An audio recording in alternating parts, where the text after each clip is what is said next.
Listen, I've never had any problem expressing my opinions, but what we're doing here is bigger than that.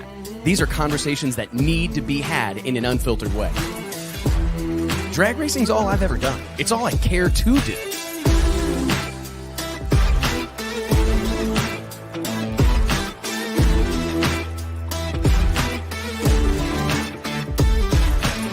I respect the history, I appreciate how far we've come, but I want more for this sport, and I'll fight for it. It's uncut, it's unfiltered. This is the show of shows. The biggest names in drag racing. No holds barred.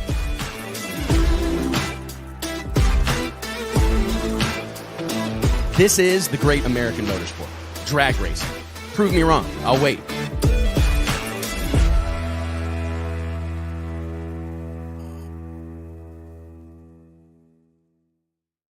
Hey gang, Wes Buck here, Drag Illustrated Magazine, checking in. It is Wednesday, March 15th, 2023. Hope you guys are doing well out there on the World Wide Web or wherever you're checking in with us from.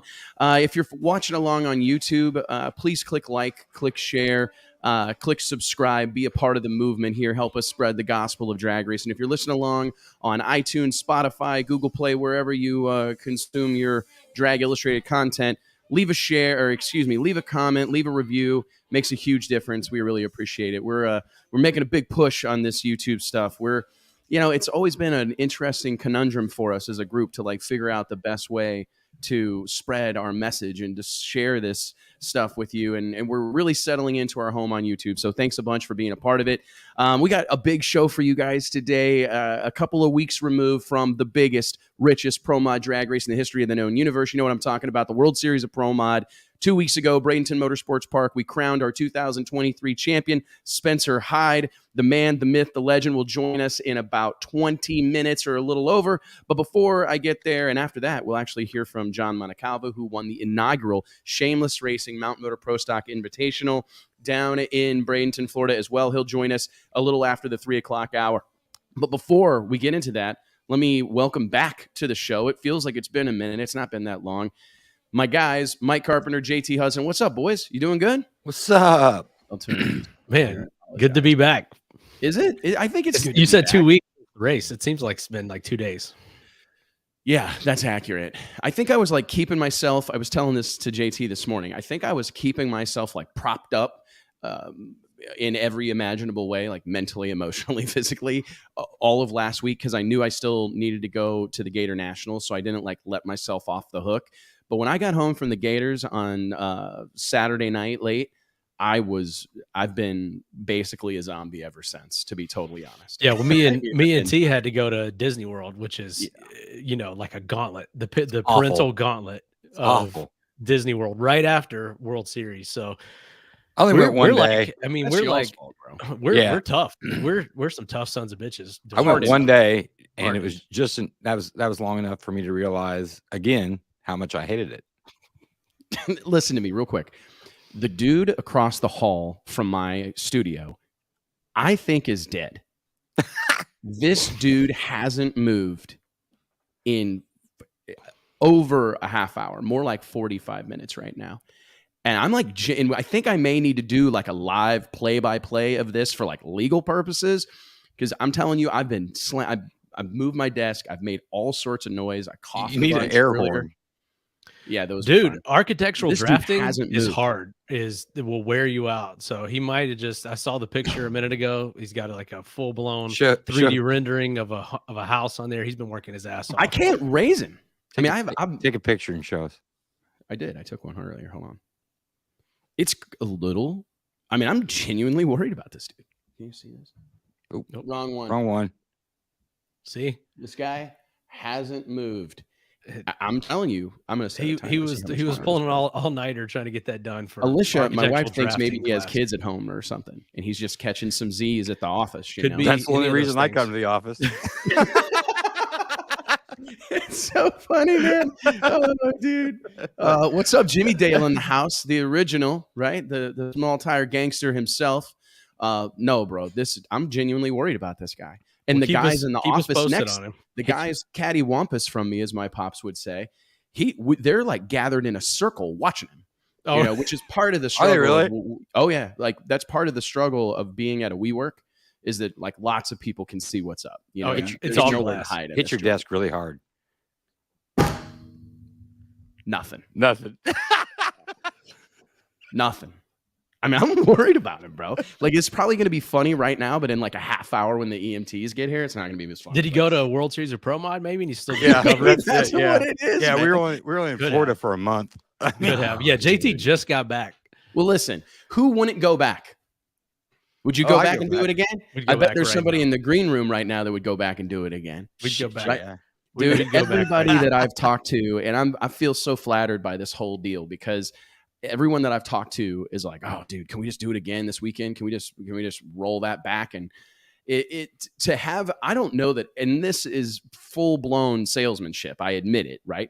But it is kind of insane. I've never seen this type of like universal excitement, and I really hope Spencer talks with us about that a little bit, and John Montecalvo, because there's always room for improvement or whatever. But like, people seem to genuinely have a good time across the board. And we talked about this early on, how important it was.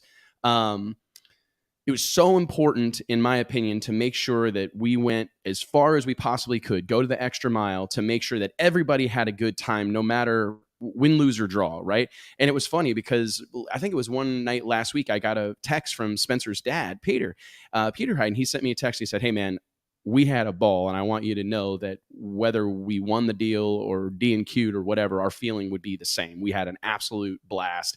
And I mean, I'm sure obviously it's much nicer to have won the whole deal, but to get that kind of feedback, I mean, and I heard that from a lot of the guys that unfortunately didn't make the main event, didn't make the top 30. And not even that, just like our team and our staff and the Bradenton staff. Yeah, man. Vic Alvarez actually posted last night, I'm ready to do this again. And so to see that excitement from people that have worked their asses off to get to that point, I mean, that was kind of and I know I speak for everyone here, where we've been working, you know, night and day for months to put this on. Then you get there, you're already worn out. Now you got to really, you know, push that extra mile for those few days of the event. And so it's kind of hard. It's a little bit hard to enjoy it and to think that everything is working out or that all of your plans are coming together. And then I'm just glad you got there in time to watch the finals, Mike. Yeah, I did. You know what it is though, and it's so cliche. People talk about it all the time, but it's people. It's the best people in the world. Well, like the next day, it was just. I mean, you're worried about, oh, did this go right? Did this go well? What happened with this? But then you just get all this feedback of. Everybody had like the time of their life. It was great. It was awesome. We loved it. Thank you. So, you know, all these things, and still get messages today about that. And so then you kind of go back and go, man, maybe I should have enjoyed it a little bit more or been, you know, a little less stressed. But I think like when you're hosting the party, it doesn't matter what it is. When you're hosting the party, it's more stressful than if you just show up. But you know, JT hosts and that's a lot always of parties, the case, so right? I mean, I think the host always feels that. Went straight to the bar. Did you really? Yeah, I did. I closed the bar down. God, you're an animal. I'd sit in a truck for 2 days. I was ready. You really drove 20 hours from Florida back to Missouri and went straight to the bar. Got a couple hours out. Started texting my buddies. I'm like, "What's going on tonight?" Hey, we heard a first from JT. I'm worried. I mean, my whole body hurts. Well, my family wasn't at home. What was I going to do? Go home and sit down or watch TV? JT actually said he's okay. Everybody, we were trying to. Oh, he moved. Oh, he did. Yeah, they've actually gathered around him and woke him up, and now they're giving him a banana. So I don't know if that. I don't know if low potassium. Low potassium. Mopping up all the saliva on the floor. Yeah, I'm going to stop the timer. No, well, JT after the event was over, we're all kind of finally in like a little bit of a weight off our shoulders celebration mode. And then we were like, let's go to the bar. But then when no bars were open. And I remember being like, telling my wife, I don't think that we're going to be able to go to the bar. I don't think anything's open around here. And then we all get a group text from JT that says, hey guys, looks like it's too late for bars, but we'll get together sometime. And I was like, screenshot this because that might be the first time JT has ever said that. It was because the bars were closed. and I just walked in the lobby and there was none of you in the lobby. You know, so I was like, well, we can continue down here. I went to bed. I was but to be honest, I had a great time. Like even like that, I was so proud of our group. Cause like, yeah, you wish you would have like stopped and smelled the roses a little more. But I think about like, I watched a ton of racing. I enjoyed myself, but it's 100% about the people. I had this conversation in Gainesville a lot at the NHRA Gator Nationals, and I think let's give it up to let's give it up for the NHRA and the Gator Nationals, dude. Place was sold out on Saturday. It was pandemonium, like such an incredible thing. But as I was walking around and talking to racers and whatnot, fans, they all wanted to talk about how the racing was so good and you guys ran 61 pro mods in an hour and 20 minutes and blow and all that. And I said, no, that's all about our racers. Like we have a great team. We have a solid infrastructure and we went in with a plan, no doubt, but that is because of our racers. Hey, best racers in the world. I mean, PJS Racing, whoever, very important. It was either Brandon Pez, maybe his wife or somebody, PGS Racing pointed out that there was not a single wreck in pro mod. The racers. 61 cars there, and that never happens. That's what they said. And I hadn't even thought about that. It's the racers. It's the racers, man. It's the quality of the people and the quality of the men and women behind the wheel and the people working on them. Like, and I had that conversation with a lot of these guys. It's like, listen, you're at the World Series of Pro Mod for a reason. Right? You were chosen. Everybody there was chosen. And there was a lot of thought that went into every one of those calls, every one of those exchanges. It was a laborsome process for a reason, because I knew what we were trying to do, put on a show, and you have to have the right people. You have to have people that see the bigger picture, people that have the proper equipment, the proper personnel. All those things matter very much. And as much as I want to take credit for that moment, and I want Drag Illustrated to take credit for that moment, it's a direct result of having the best racers in the world. It's a direct result of that. I mean, no crashes in Pro Mod, no major Pro Mod oil downs or issues like that, no cars not starting. And now, granted, even the best of teams are going to have hiccups. Even the best of teams, we've seen it, Erica Ender's car not start. You know, that never happens. I mean, the classic Freeman line, like, oh, never seen that before. You know, I mean, those things happen, right? This is a racing, mechanical. My dad taught me that at an early age. Like, I don't care how good of stuff you buy, whatever, parts fail. We're pushing these things to the limit. Things are going to go wrong. But in that moment, those 61 men and women were ready for prime time. You know, like that was a true rise to the occasion moment. I mean, Mike, you've been there. Don't you remember, like, people would wax poetic about the Pro Mod heyday and the IHRA Spring Nationals at Rockingham and 50 cars or whatever. That was always looked at as a great moment in time, but ultimately bad news, right? Because you can't run that many cars, you know, in an efficient manner. Well, in that final qualifying session for that race, the you know, all-time largest field in history or whatever, I believe we spent 5 hours in the staging lanes for the last session alone. And it was cold. I mean, we like ran out of propane in the torch. We were torching bottles at this point. There were still the aluminum bottles. And I mean, everybody's just torching these things, trying to, because we're getting ready to run. Oh, another oil down, another crash. And that is a testament to these teams and technology and the way these tracks are prepped, safety. I mean, to have that many cars, that many fast cars on the property. And I think we only had really one major incident. And that's, as to your point, that anything can happen. That's one of the most experienced, well-prepared cars as far as Trevor Eamon's Pro Stock car that's been out there for a long time. And so stuff can happen. And that was really the only major incident besides your typical. We didn't have to wait for anybody to get their car turned around either. You know, that's happened. No, dude, Spencer and Kurt Stedding, they kind of had me on my toes. Like there before the final, I was like, we got a little bit of time. And I look over and Lonnie goes, hey man, Spencer, they're up here. They're ready to go. Like, I don't know how you want to play this, but they're ready to race. That's how those Canadians roll. Shoot, man. I thought we were going to have a minute here. You know, I was What's up with the Canadians too? The Canadians are dominating. We're going to have to like have a weight penalty or something just if you're Canadian, because like there must be some kind of conversion factor or something that's happening right now. It's cool to see though, man. And they're just proving our point. And that's what I appreciate, is that they're proving our point that Pro Modified is the universal language of drag racing. And it's like, and to see these guys and gals that came out and supported us continue to have success. Like, I mean, I actually thought about it earlier in the day. I fear for anybody that has to race Spencer Hyde for the rest of the year. Like, I'll pray for their families, because there's no positive outcome. I mean, he's going to crush souls from here on out.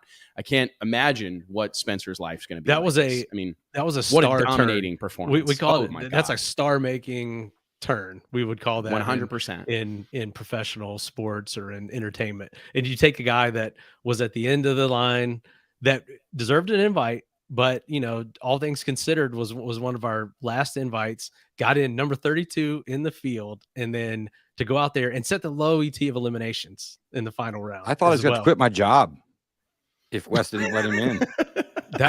And that's the part of the reason why the drunker I got at the JW Marriott Lounge. I was like, I will quit my job if I don't get you in.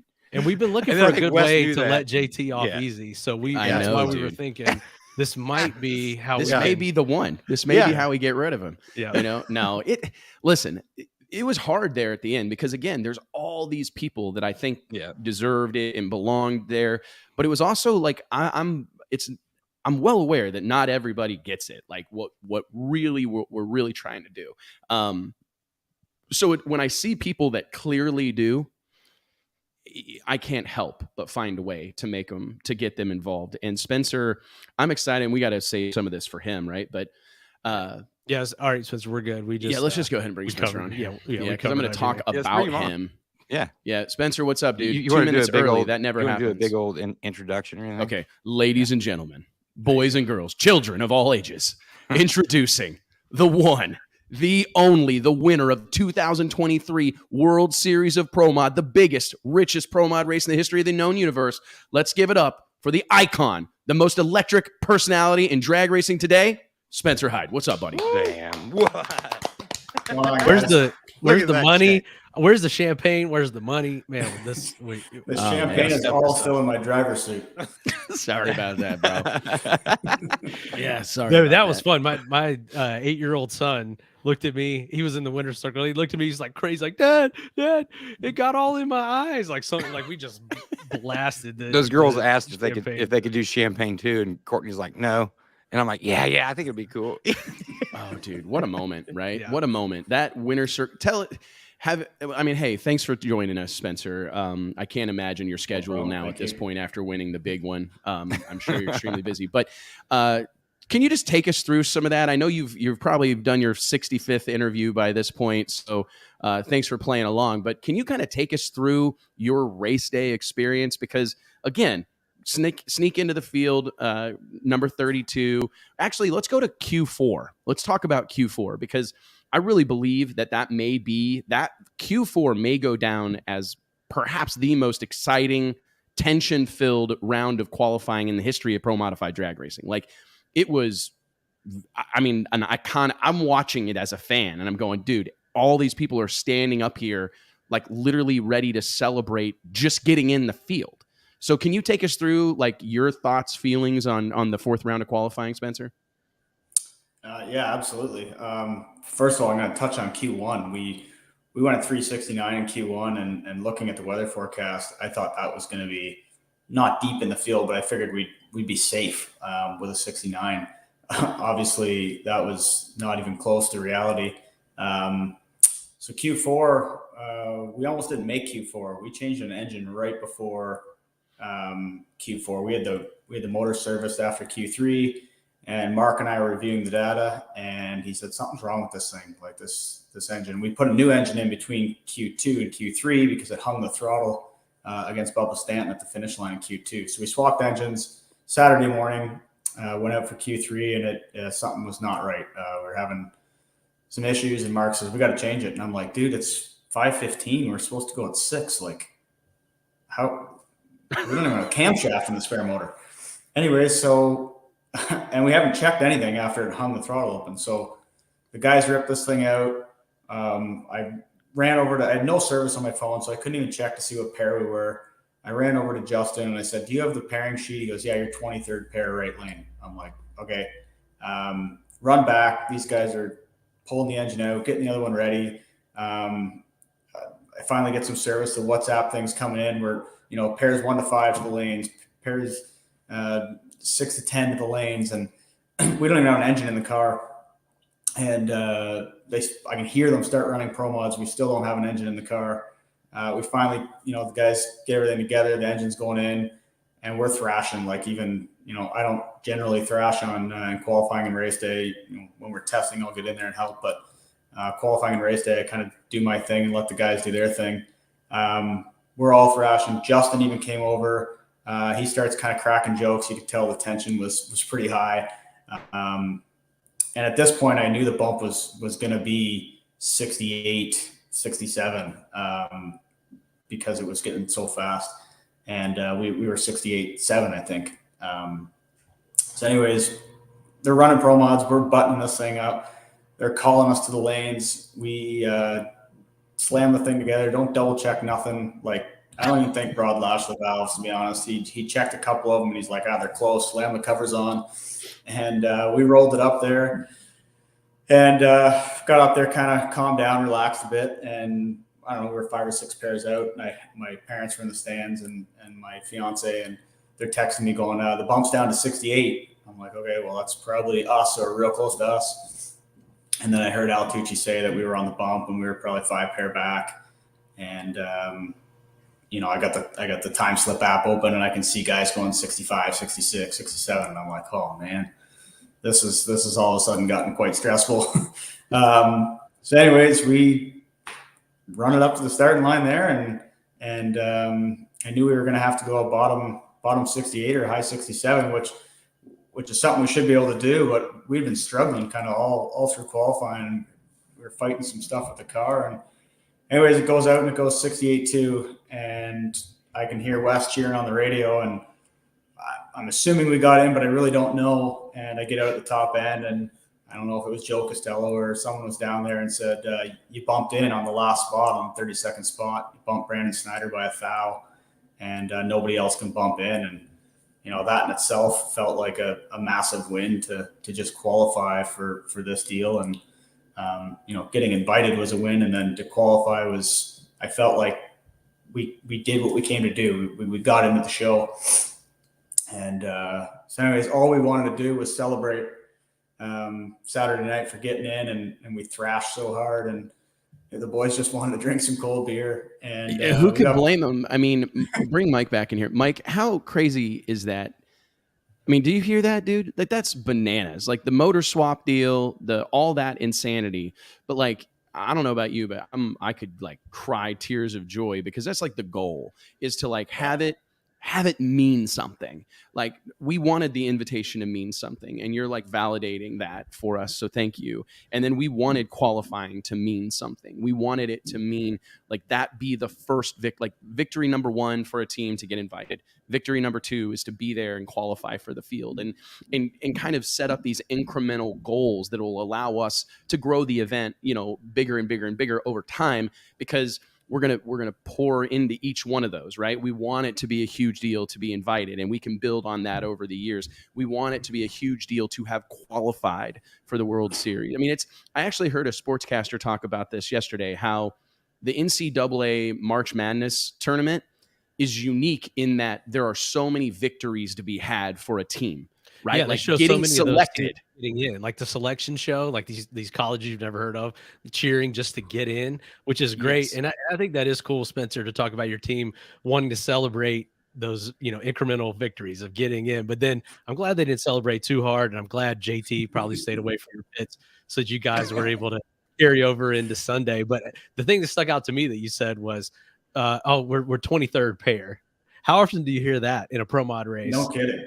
No kidding. I mean, and you weren't even the last pair. You're 23rd pair. That tells how many cars were there and how many good cars were there. And I actually watched that session because I was in close contact and kind of monitoring the Flow Racing broadcast. So I decided to watch that session from the motorhome and just see how the broadcast was going, see how everything was translating to the masses that we were broadcasting on Flow Racing. And just to see that session, I don't know, there had to only have been, you could count on one hand the number of aborted runs in that session out of 61 cars.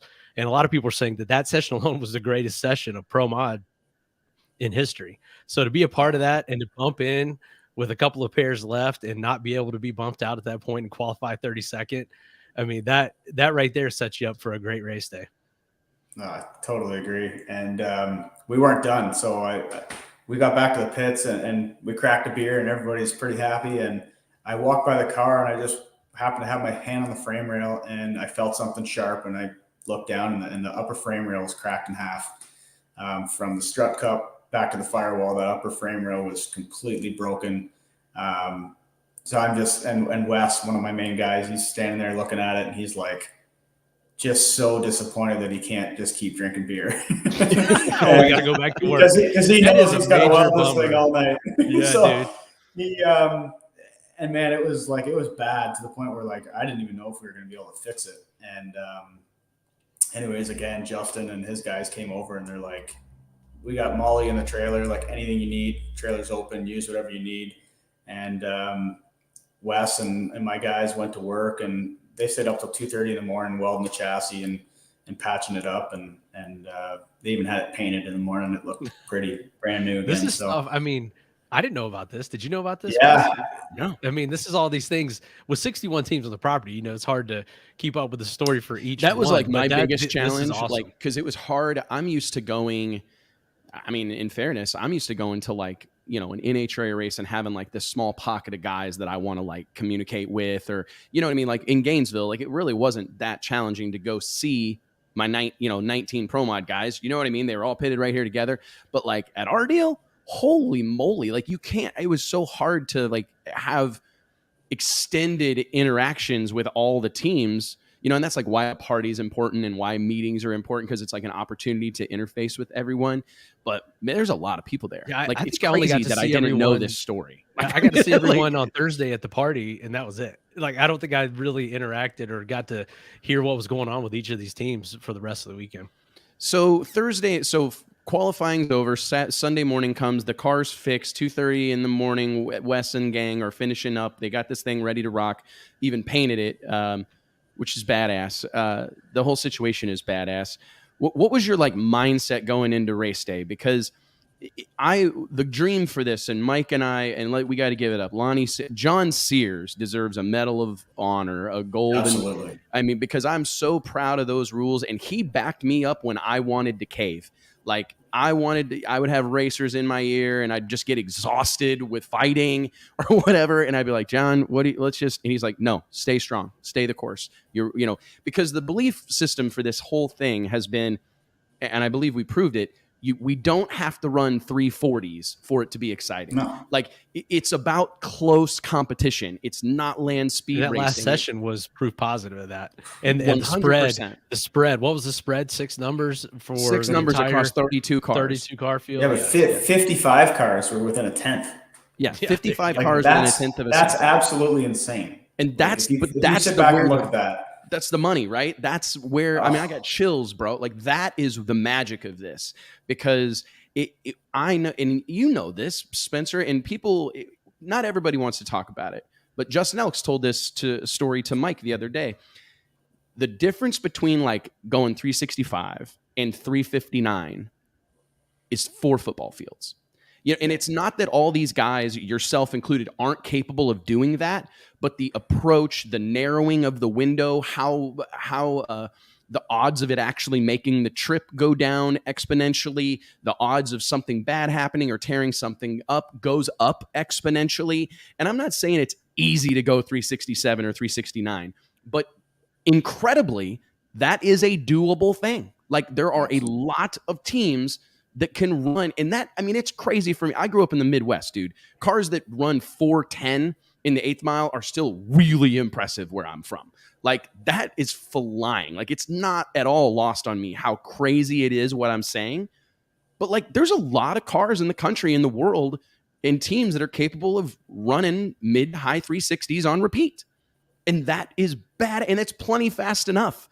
I mean, that is crazy fast. There was no lack of action. Cars welded together. I mean, am I wrong? I mean, I do think everybody gets a little drunk on trying to set the next world record, or that's dangerous territory. When the stars and moon align and it happens organically or naturally, fantastic.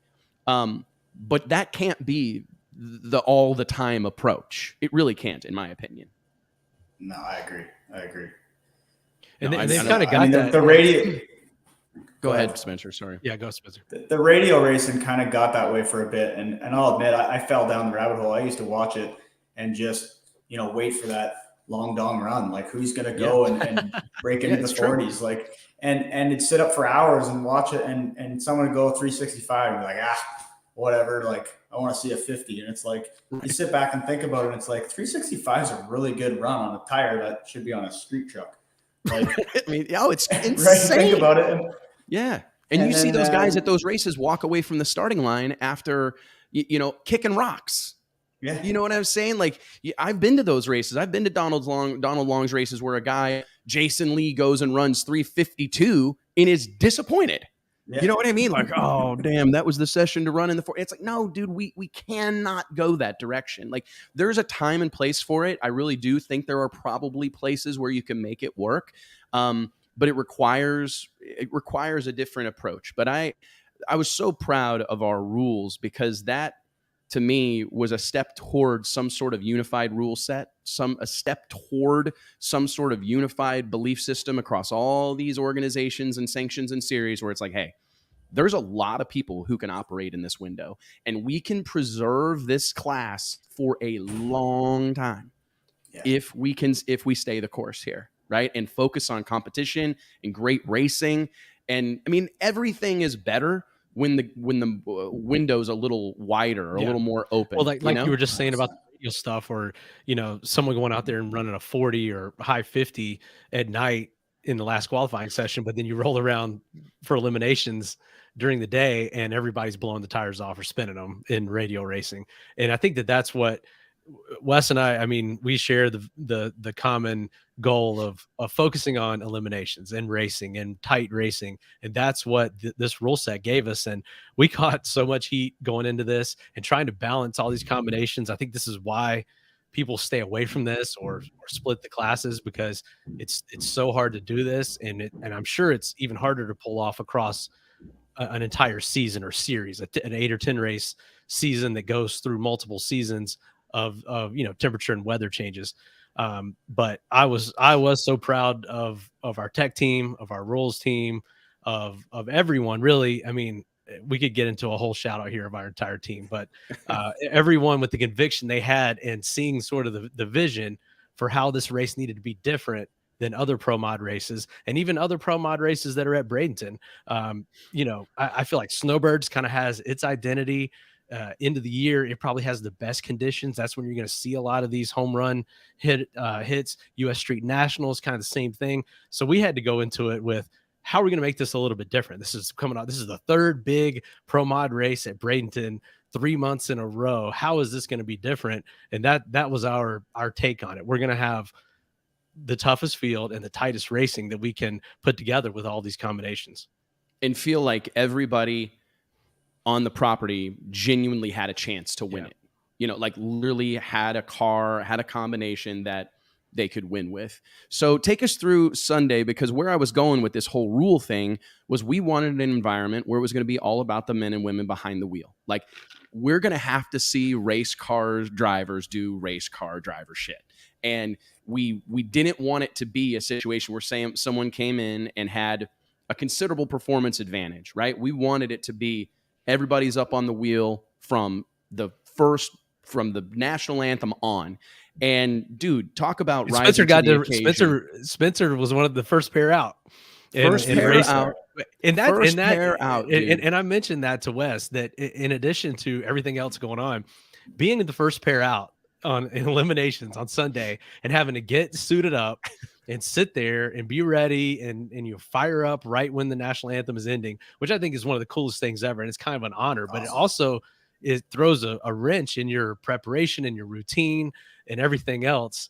And then my dad was throwing the starter switch, and there's just all kinds of things that are going on that are outside the normal realm. And to overcome that in first round, but when you overcome that, it kind of puts you on a roll, does it not? Yeah, well, I'll tell you how overwhelmed I was at first round. We were the first pair up, and we rolled up there. Normally, you stop at the head of the staging, and you guys wanted us to roll right up to the burnout box and do the whole opening ceremonies, and there was cameras everywhere, and it was such an awesome deal. And I remember someone kind of giving us excited. Like Wes was amped up, and I remember getting the signal to kind of get in the car, and so I suit up, get my helmet on, get strapped in, and I can hear the anthem finishing up, and I'm amped up, and we light the thing up, and I roll into the burnout box and hit the throttle, go do a burnout, and as I'm backing up, I go, I didn't change the main jet. I totally forgot. Like, I was so amped up and so overwhelmed with everything that was happening. I didn't change the main jet from last night. So it's probably 1,000 feet worse. I'm like, this thing is going to be so slow. I'm like, wow, I just lost it right there. And so back up, go to put it in neutral, shifter's falling off. I'm like, oh man. So I get it in forward, and I'm like, okay, I'll just leave it there.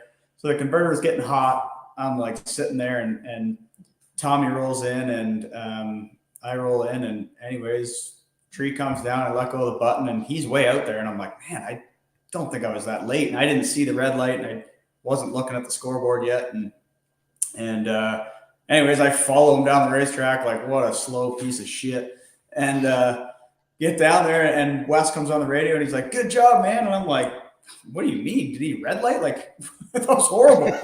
And anyways, so we roll around the corner, and he's like, yeah, man, you red lit. You're good to go. I'm like, all right, awesome. Well, there's our lucky round. Like, everybody's got to have a lucky round. That was ours. Don't you agree with that? That's very true. You 100%. Have to have we always say it. Yeah. But hey, that was probably a blessing in disguise, because I feel like after Saturday night, everyone's got it tuned up to make that pass. And it's hard to back these things down enough 100%. In elimination. I mean, and Tommy went it was 71 or 72. Like, that was like, I think he would have won every round if he would have had a green light. Yeah. So I kind of felt bad for him, but at the same time, I was really happy that he red lit.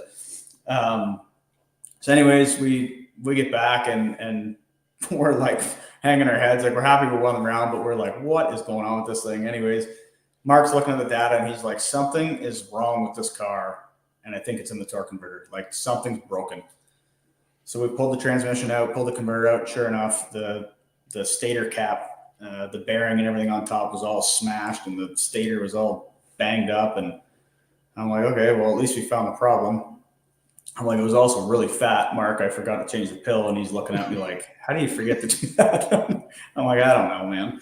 So anyways, I ran across the pit to Scott Wildgus. He had a spare converter there, and I stole some parts out of it, put it back together, and we found a problem. So when you find a problem, it kind of makes you feel better.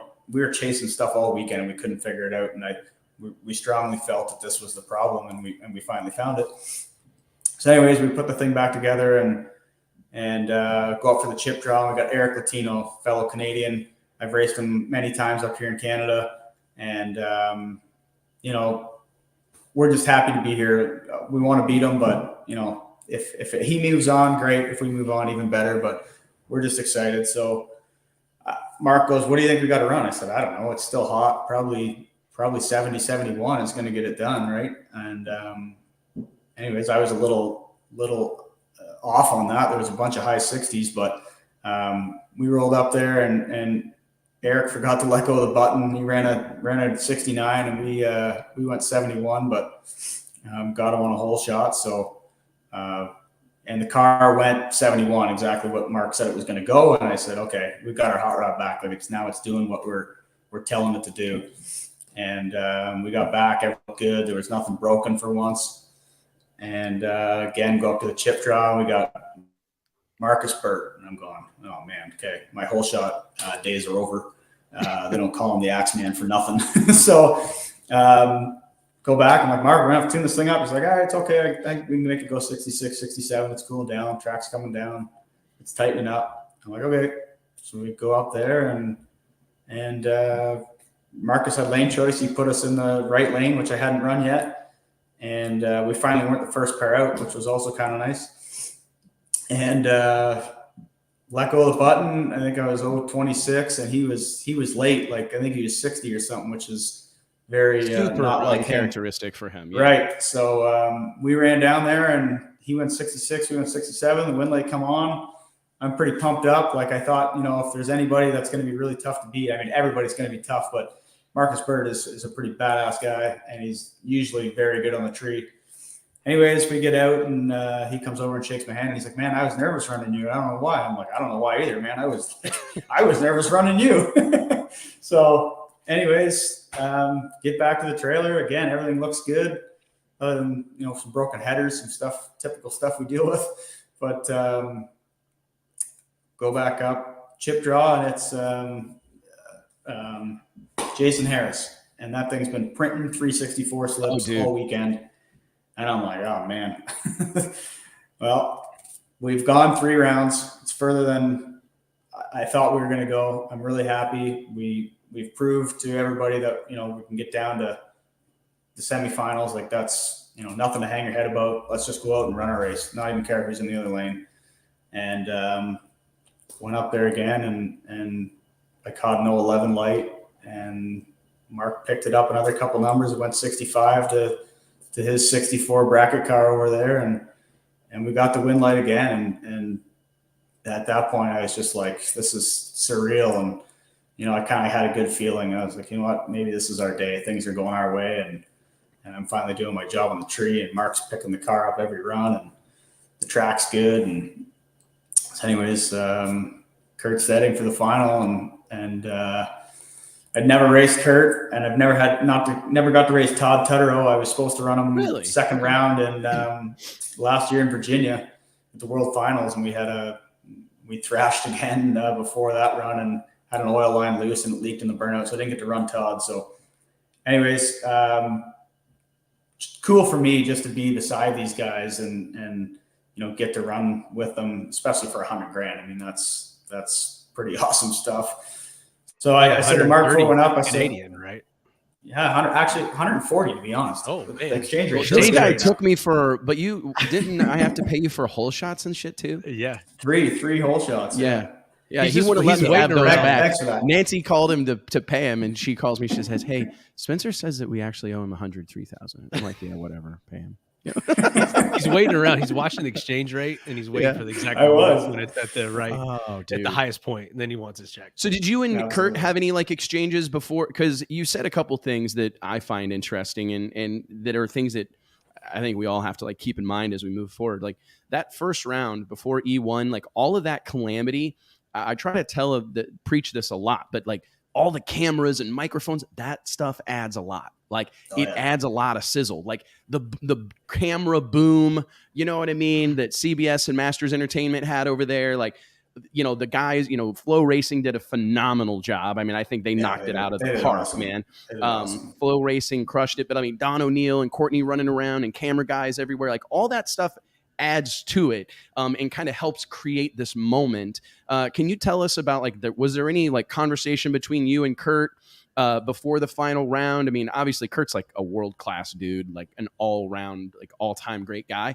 No, but were you guys like chopping it up, or was it a little standoffish, or can you like paint a picture of that scene there before the final? Yeah, I mean, I don't know Kurt that well. I've met him a few times at PDRA and at the banquet and stuff, and, you know, had a drink or two with him, but I wouldn't say we're good buddies, but he's a really nice guy. And we basically just went up and shook each other's hand and gave each other a hug and said, have a safe trip. May the best man win. Like it was pretty awesome actually. But nothing was, you know, there was no talk of, though, right? There was no talk of splitting purses. There was no talk of anything. It was just, that's what it was like we're all in here. We're running for $100,000. Everybody there came to win, you know, and that's, you know, I said it a lot and I mean it, you know, and I'm working on it. You know, this is a team that's dedicated to like growing this thing, and I want everybody to get paid, you know, but you have to create those high stakes like that. Absolutely. You have to put a big carrot out there. That's how you get the best out of people. You know what I mean? Make it severe. The difference between winning and losing has to be severe. That's something that's like lost in our society today, is that everybody wants to like, oh, it's okay to not succeed or whatever, crap, you know, have a safety net or have a security blanket. No, man. I mean, that's not going to get to that point. Think about how tight that final round was. And just a few thousands difference. And we're talking about Kurt Stedding for 2 weeks, and Kurt Stedding's on this show, and everything is different. The whole story is different by just a few thousandths of a second. And that, I mean, and Kurt's been gracious, and he's a great guy. I know, Wes, you've had some conversations with him, but you almost have to, you put yourself in his shoes and how tight that was and how close it was to being a completely different story. But that's what makes it awesome. You know what I mean? That's what makes it so special to win an event like this. I sure think so. JT, roll that tape, and then I wanted to have Spencer, before we cut you loose, dude, I just kind of want to go through like the post-race madness, because like there was a whole scene. T, roll the clip.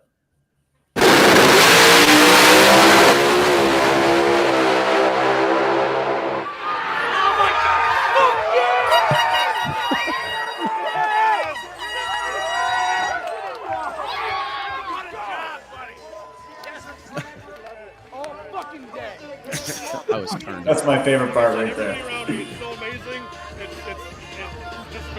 Mark's a World Series pro. What a moment.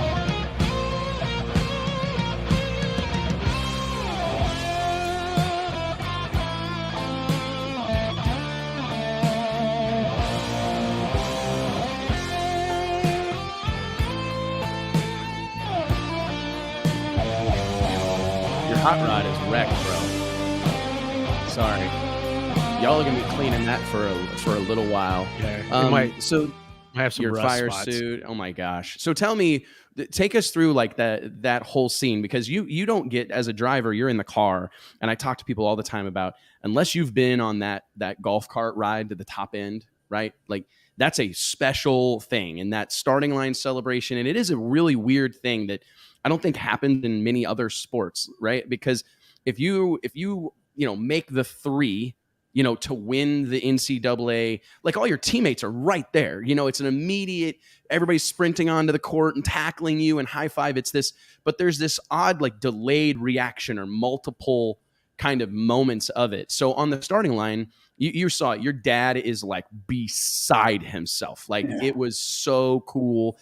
You talk about star moments. Mark Savage, I've known this guy for a long time. I mean, over a decade. And he had a coming out party, in my opinion.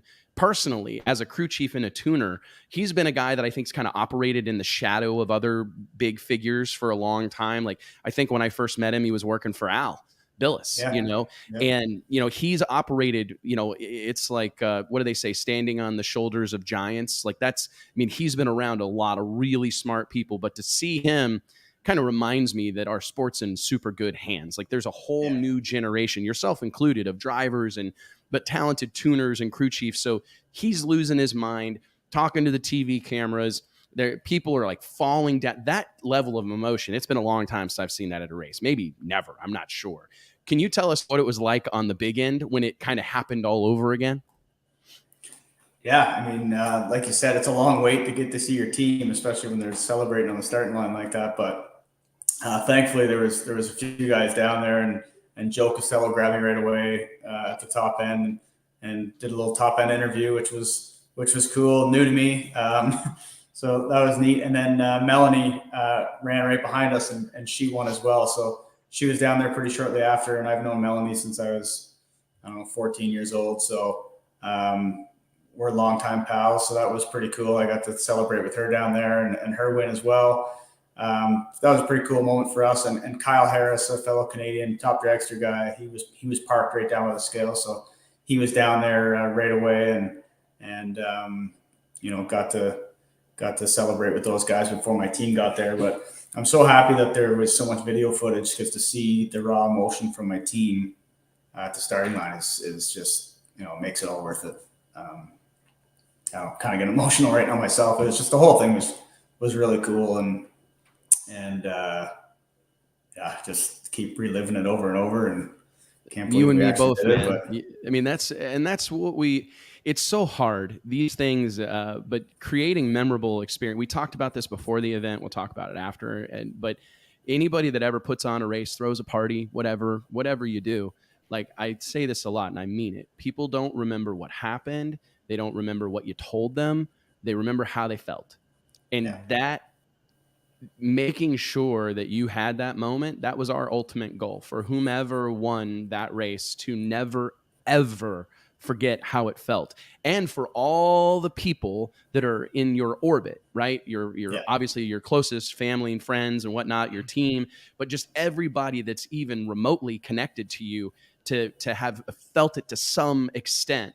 And that was, it's for us, it's super validating, and it kind of makes it all worthwhile whenever we can tell, you know what I mean, that it meant something, that you did feel some kind of way that you won't forget anytime soon until we get to do it again. So speaking of doing it again, I've been asking you, so what, now what? I mean, what's your guys' plan for 2023? I feel we saw in Bradenton proof positive that pro mod racing is strong as the day is long, wherever you want to go do it.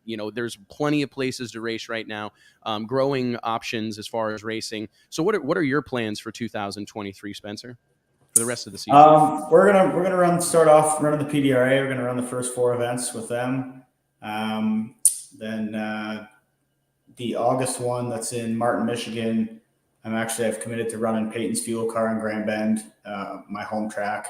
I love racing in the States, and I love the competition down there, but I feel obligated to make appearances around here. Not that I'm a celebrity by any means, but you are now. You got to go back. You got to go back to where you came from, and I feel like that's very important, just for the local support and the local fans. And I had 3 longtime sponsors that came all the way to Florida to watch this deal, and hung out with us Saturday and Sunday, and which was so cool. And but for the rest of them, I feel like I got to be back here and give these guys something local to come watch. So I think that's awesome, man. I'm glad to hear that. I think that's fantastic. Thanks. Like, you got to support the local spots, you know what I mean? And like the people who helped make you, right? There's no shame in that whatsoever. So we're going to run the fuel car there. And then I think we're also going to run it in Empire in July. And then I'm getting married in September. And then we'll do the last 2 PDRA races. And then hopefully roll right into Snowbirds and US Street. And hopefully I'm invited back to World Series of Pro Mod. Oh yeah, man, you're automatically in. That's the thing. Past champs don't have to wonder. Me and Wes can marry you. Well, actually, we talked about that on Sunday night. Jamie was like, "Hey, that guy said he can marry us right here, right now." I'm like, "Hey, let's do it. Let's save a lot of money." JT's better at it than I am. Well, I think we're both pretty good. We're both pretty talented when it comes to, ordaining or being ordained ministers. I feel pretty good about it. But no, you probably better stick to the plan. Seriously, Spencer, congrats again. Thanks for spending some time with us today. We do have a fellow big winner from Bradenton. Let's welcome winner of the inaugural Shameless Racing Mountain and Motor Pro Stock Invitational presented by Seminole Paving, a big inch pro stock racing icon and legend, adding to his resume, the one and only John Montecalvo. And we'll have you help me, John will have you help me send off Spencer here. What's up, John? Hey, how you doing, Wes? Man, swinging and ducking, buddy. I got the biggest winners in the history of drag racing right here. The guys who've just paved the way for everyone else. Did you guys get to exchange any talk about the experience at all while we were there? No, I've never met Spencer, and I was very impressed with your show that you just did there. And I didn't realize Mark was his crew chief.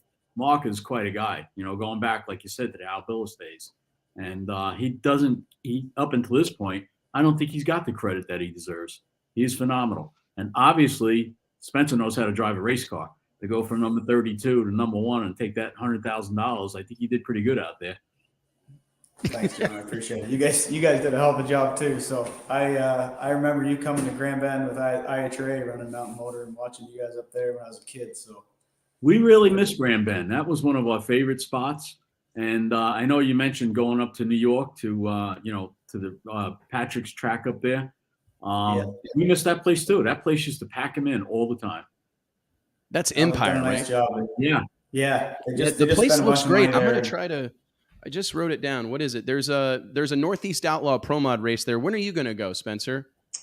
When's your saying that? We're there on the 22nd of July, which is I don't know. I don't think it's one of the Northeast deals. Okay, I was just looking. I think it's just a match race now. There's some fuel cars coming in. I think there's some funny cars and stuff. So if the schedule allows it, I would love to get back there and run with the Northeast guys. I ran there last year with them and qualified second and ended up in the semifinals. And fellow Canadian Scott Wildgus won it with Mark Tuning. And so, and we're only 3.5 hours from home. So that's really close for us. And they've done a great job with that place. So I'd love to go back. I've never been, so I'm going to try to get up there. My goal is to go to a Northeast race this year, like try to go and support all the series that support us, just make appearances and look for new talent, like look for who's next or what, a program or a racer or somebody that maybe we're not familiar with, so I'm very much looking forward to getting up there. Well, hey, Spencer, thank you so much. Huge shout out. Congratulations, man. If you need anything from us, you're officially a part of the family now. So anyways, thanks. I look forward to talking to you more, buddy. Tell the family. Before I go, I just want to say thanks to you guys, Drag Illustrated, the whole team. You guys did such an awesome job from the moment we got there Sunday night till we left Monday afternoon. It was, the whole welcome party and everybody got jackets and everything. That made everybody's week right there. Just feeling welcome. And so hats off to you guys. You guys did an awesome job. Thank you, Spencer. We love you guys. We it's not a joke when we say it. We mean it. So be careful, dude. We're happy to do it, and we can't wait to do it again. Hopefully sooner rather than later. So thanks a bunch, buddy. We'll talk to you soon. All right. Cheers. Cheers. I'm gonna start. Is cheers a Canadian sign off? Is that like is that something that Canadians do?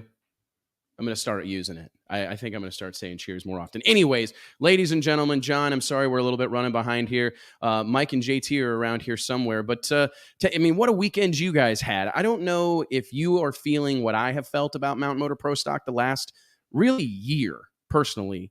But are you feeling a newfound, like a resurgence is happening, in my opinion? Like there is a new energy here, a new excitement amongst this group of people. Do you feel that? Oh, I definitely feel it. It almost brings tears to my eyes. I've supported this class forever, and we've had our ups and downs. I was there when it was 35 cars trying to compete, down to 7 cars trying to compete. And I attribute that a lot to Judy and Tommy, bringing us on with the PDRA, visibility that we've gotten over there, our deal with NHRA, that's helped a lot. Obviously, you, Drag Illustrated, I can't forget Scott, over at Real Pro Stock, Courtney with Flow, everything seems to be coming together at the same time here.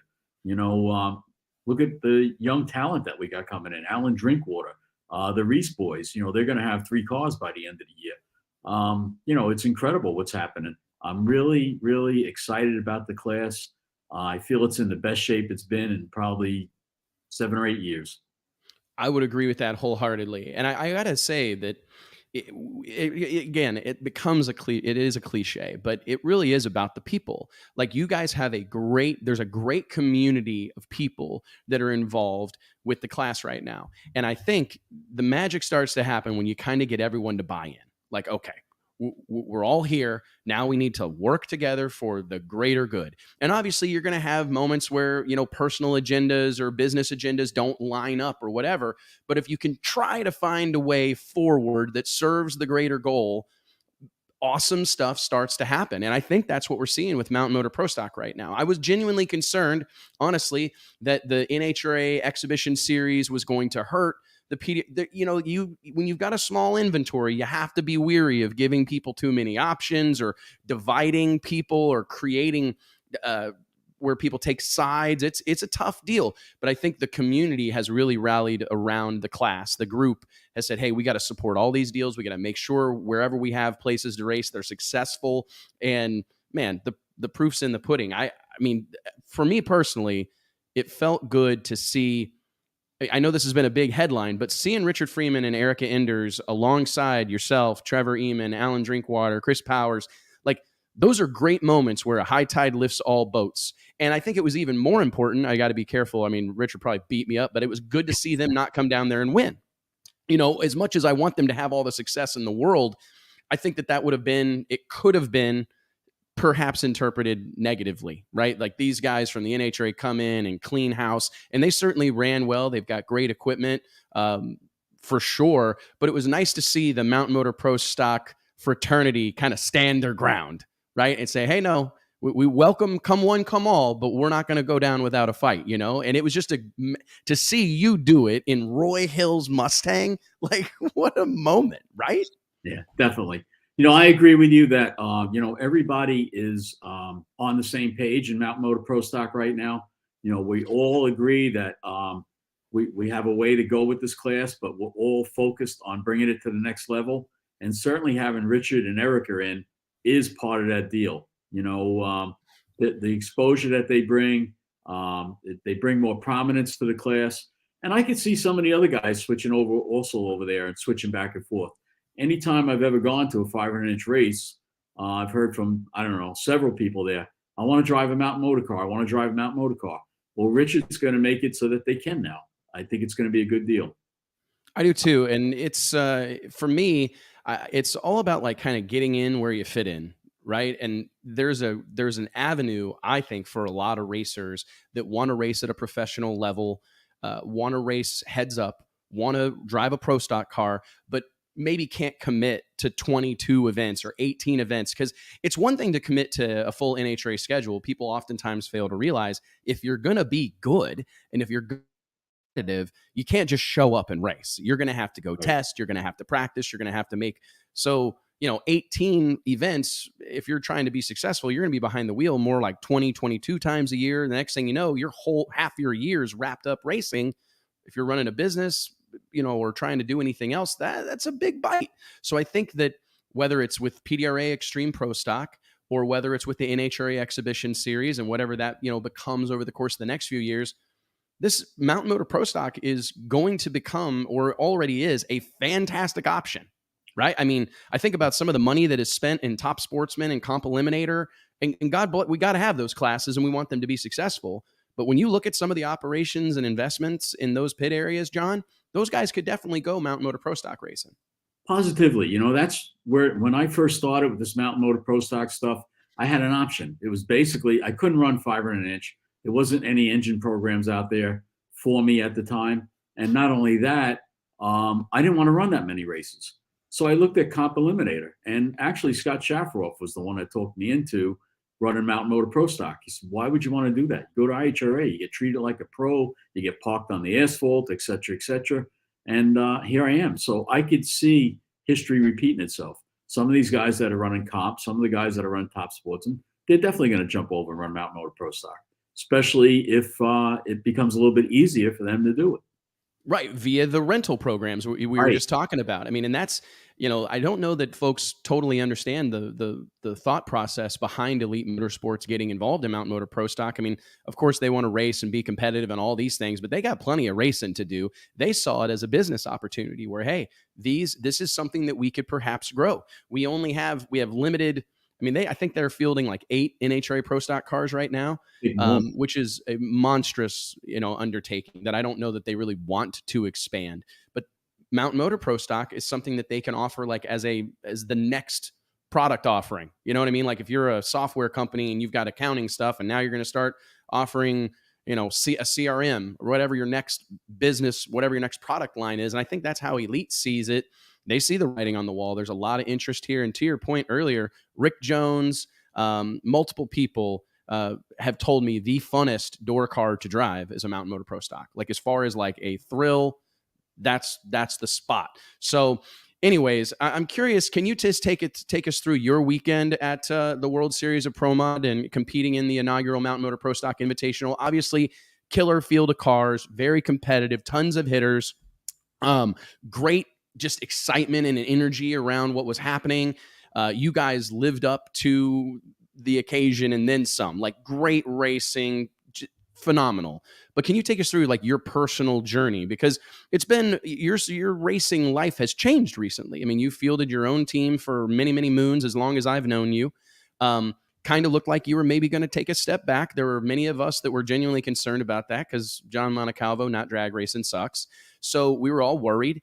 You come back in this partnership with Roy Hill, bring his Mustang back out, and struggle a little bit, right? A team that was getting reacclimated to racing at a high level, different equipment, changing cars. And here you are, a relatively short time later in the winner's circle at what I believe is the biggest Mountain Motor Pro Stock race that has been to this point. I mean, can you just take us through the roller coaster ride that has to have been? It's definitely the biggest Mountain Motor Pro Stock race that's ever been. The prominence behind winning this race is incredible. But yeah, well, actually, I sold the Camaro probably about this time last year. And when it left, I was a little sad, but that lasted about a week. I'm like, okay, well, I got other things to do. I do snowmobiling, boating, whatever else. I'll have more time for all that. And quite frankly, I'm very busy at work. But, we're expanding. We're doing different things over there, too. So I guess it was maybe a week later, I get a call from Roy that he wanted to sell the car. And I know there was a lot of people that wanted to buy that car. And Roy actually didn't want to sell it to him. So we kind of struck a partnership deal, with the car and with the engine, with Kazi and all that. And here I am in the Ford. But it was definitely some growing pains last year. We had a lot of issues. Nothing related to the car, nothing related to the engine, just things in general. It just didn't click. Even just the team chemistry. There was a lot of things that were just off last year. But we worked on a car over the winter. William and I had it back here in Center Merches and went through a lot of things, changed a lot of things to make it my car. And man, I'll tell you what, the results speak for themselves. We had a rough weekend. We had the generator go out on the trailer. I lost the front brakes on the car. I kept rolling the beams. I'm like, that's not me. Something's wrong here. Actually, it was Lois Ann that said, check the front brakes. And of course, we checked the driver's side. We got the car jacked up, put 400 pounds of pressure on it, can't move it. We never thought of checking the other side. Check the other side, you could spin it with your pinky. So that was that. We had a shift light that just went out erratically. They could see it working on the computer when they played the run back. And I kept telling them, it's not working. Trust me, it's not working. So that was another thing. We had the generator go out on the trailer. Thank God we got the Reese boys there with us. And William's very talented also. But, the Reeses jumped on it right away. Grandpa Navis was next to us. He helped us out too. It's I don't know if you're aware, but the Reeses are, Miles is part of our team right now. Oh, really? No, I wasn't aware. Yeah, Miles is part of our team. He drives the rig around. He does all the maintenance during the week. Everything's kept out in Ohio at his shop. And it's been a great addition to the team. So I feel like we have the chemistry this year. And I feel like, we've really turned the page. And I wanted to go out at this race and really kick some ass. And this was my goal. To me, like you said, this is one of the most prominent races ever for Mountain Motor Pro Stock. The hype coming up to this race was incredible. I mean, I think you told me that there was 91 media badges handed out. Yeah. I've never seen so many cameras in a winner's circle. I know that. I mean, I was blind by the time they got done. but it was a rough weekend for us, as far as all those little issues that were happening. And then to go out first round, we knew it was going to be tricky.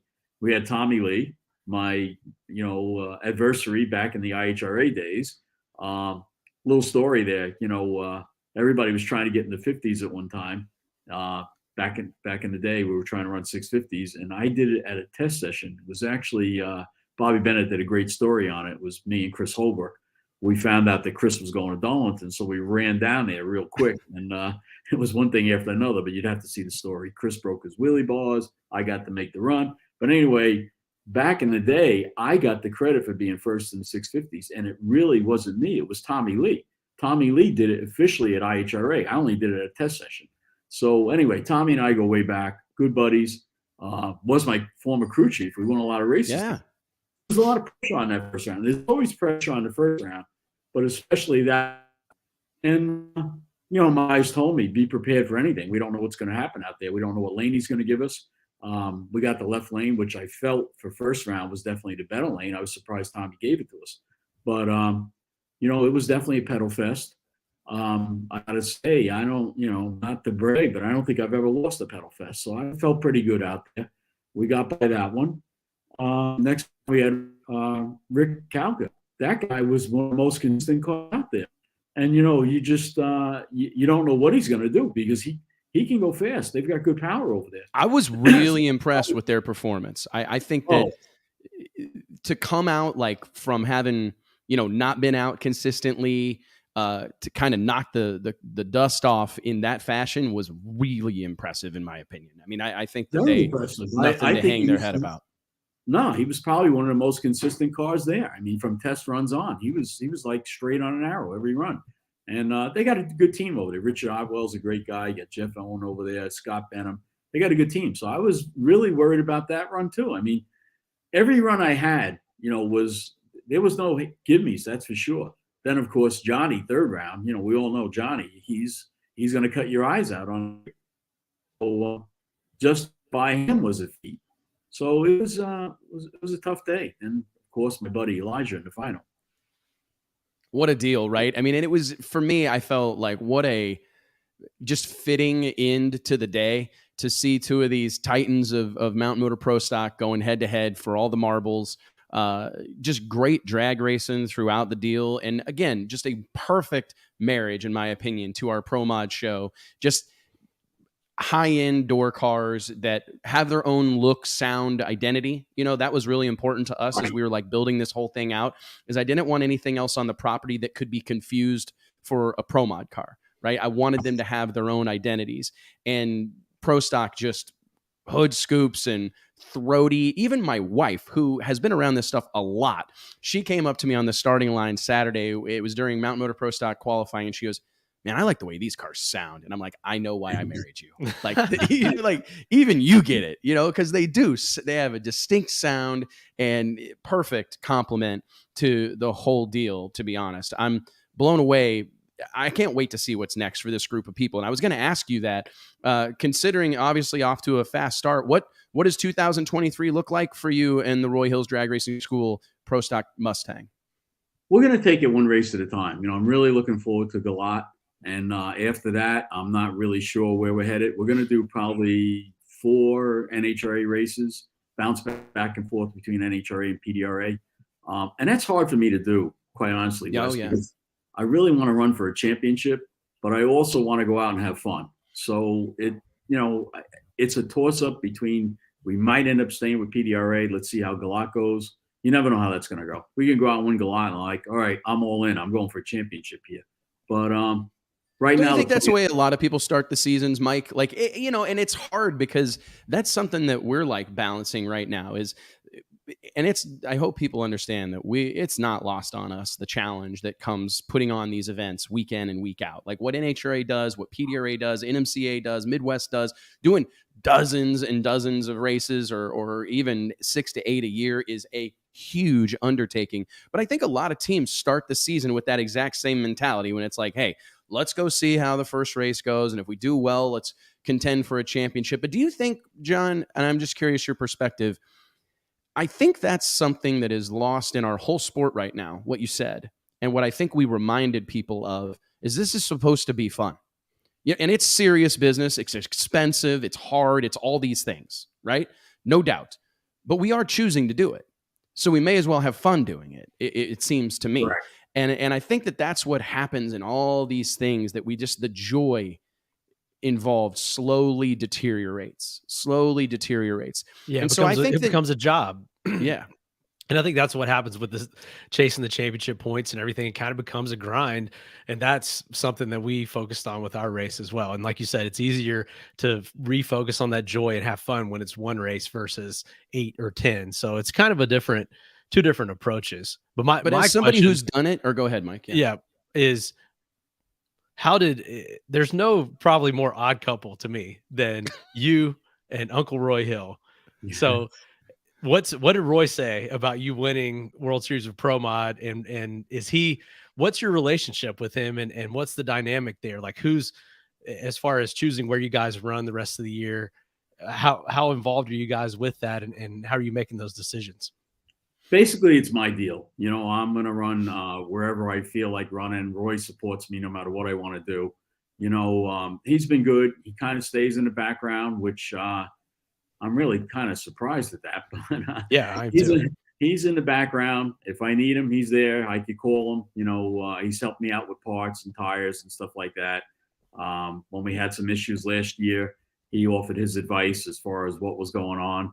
So Roy is, Roy's mellowed out a lot in the past few years. There's no doubt about it. The poor guy's had. He's been through a lot. Yeah, he's been through a tremendous amount. So I think Roy is happy just, running his school. He's happy seeing his car do well, with his name on the car. And, our relationship is good that way. Like I said, he doesn't call me every day. I don't call him every day. But if we need something from one another, we're right there, And again, I go way back with Roy too. Roy's been around for a long time. It's crazy to me. Like you think about, I was thinking about that throughout the course of the weekend. Like it's cool to see logos like Roy's, you know, because it's kind of like an iconic brand in our sport. Like red that car cursive with Roy the Hill. Roy Hill. Yeah, I mean that font. Like it was kind of cool like to John's see that cars. car in the winter. John always had the, you know, I guess it was the Citgo paint scheme, but then you carried that through for years, and you saw that white car with the blue and orange and red, you knew that was your car. And we're kind of gotten away from that in today's times, if you think about it. Well, that's a little bit of a problem, Mike, because there's a lot of people, excuse me, I've been a little bit under the weather here today, but there's a lot of people that are still looking for that sicko colored car. So I've had people come to the races and said, when is John running? Yeah. He ran already, you know? So I don't know. We might, who knows, in the future, we might have to rebrand it. We'll see how it goes. No, it's been a really cool thing to see, and I'm glad it's fun to talk about like your future plans, because I do think that that's something that everybody needs to be reminded of. Is like, man, everybody kind of is chasing something different, and I think in this day and age where there's so much going on and it's gotten everything's so serious that you do have to keep fun at the forefront of these things and make sure that people are having an enjoyable experience, because like you mentioned, man, this stuff goes wrong a lot. You know, even a guy that had a very successful weekend just told us, like, car's got no front brakes, generator's broken, everything's going to hell in a handbasket, Spencer's having to weld his car back together. You know, like all this stuff's going wrong. But, you know, if we're not having fun, I mean, it's going to be easy to say, let's not do that again. Like, let's go snowmobiling, right? Or let's go do something different. So anyways, I'm glad to hear you're having fun, John, because that's the most important thing for you guys that are pouring your heart and soul and wallets into drag racing. It's important that you're having fun doing it. And I'm glad you got to come have fun with us. Well, it's like Mike said, the intensity in running for a championship is incredible. You know, the focus that it takes and the wherewithal, whether it be money, what the toll takes on time away from business and everything else. And I don't know, you know, I've won a few championships. I'm kind of over that. It is hard not to run for a championship, but again, you know, I got to keep the fun factor there.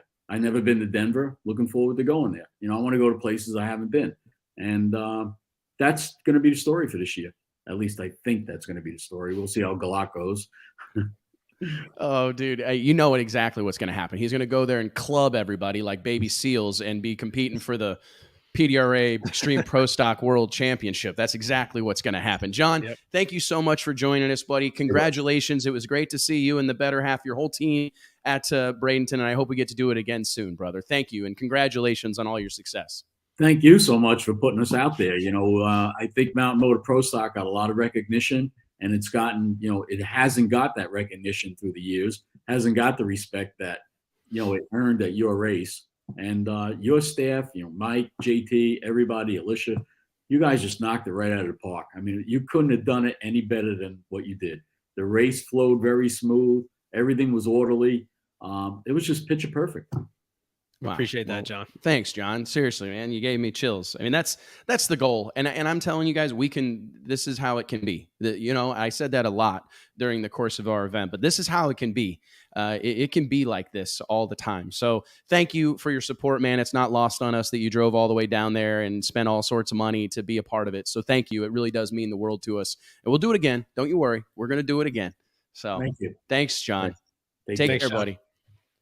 Holy moly, what a deal. I'm glad we got to, I was worried that we were going to like let the moment pass, like not talk to these guys soon enough. So I'm really glad that they spent some time with us this afternoon. Yeah, we had some great champions between Spencer, John, and on down the list.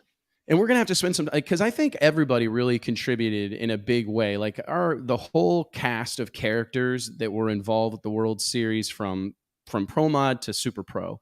It was just people that were there for the right reason, understand what we're trying to do. We're part of the solution, not part of the problem. And I just couldn't be more proud of this particular group of people. And I'm excited because we're about a month removed from this bad boy being on CBS Sports for the whole world to see. That's actually a couple of weeks from now. Yeah, that's coming up fast, and I can't wait to see, because we're gonna experience a whole new wave of excitement and enthusiasm around this whole deal when it's on. We talk about that television. with Street Outlaw. Excuse me, with Street Outlaws, right? Where they get the initial pop of the event, and then they get the secondary pop that's probably even bigger whenever it actually airs on Discovery. So we get our own take at that. Oh yeah, man. Spencer, this dude is gonna have to like wear sunglasses all the time. Mike Bowman experienced this after he won the first ever World Series of Pro Mod out on Thunder Mountain at Bandimere Speedway. This dude couldn't leave his house for weeks. Paparazzi following him around, taking photos of him when he just walking out to get the paper, and they're out there taking pictures. And it's like had to be right all the time. Always had to be dressed to the nines because you never knew when the cameras would be firing. And it's going to be a whole new world for Spencer Hyde. That's what it's going to be. He's still back here in the green room. Is this dude watching? Spencer's still here? Bring him back here, man. Is this what happens still charged? If you hang out in the green room, man? You can't do this. You're liable to get brought back on. Spencer, what should we bring him back on? What should we do next year? Should we race for like $250,000? What do you think?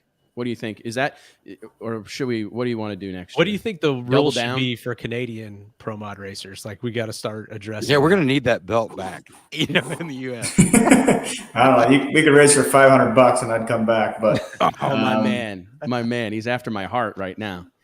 Whatever. I think the bigger we can make this, the better. I mean, it's already huge, but let's keep rolling with it. Like you said, the pro mod's a universal language of drag racing, I think, and I feel like the Canadians are showing that right now. With Justin Baum winning the Gators.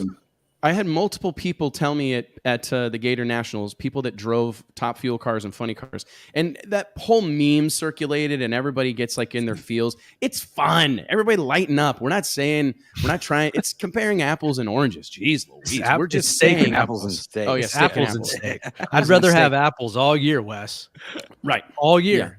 Yeah, than steak once a year. Yeah, for sure. Yeah. I forgot. But if people get all fired up about that. But I think we're going to see some. Oh, sorry. You're probably going to get peppercorn sauce for that steak, though. Right? That's 100%. I mean, that's what. If I had apples all year, I'd be in great shape. It'd be so much more healthy. I eat apples a lot, bro. I'm a big apple guy. Apples and peanut butter, though, and I just use apples as a vehicle to eat peanut butter. Is basically what I do. Like it's kind of like my relationship with ranch dressing. It's just whatever I'm dipping it in. You know what I mean? Like it's or dipping in it. Anyways, I had a bunch of Top Fuel and funny car guys tell me, like, grab me and pull me aside at the Gator Nationals and say, "Hey, man, what do I got to do to get a spot?"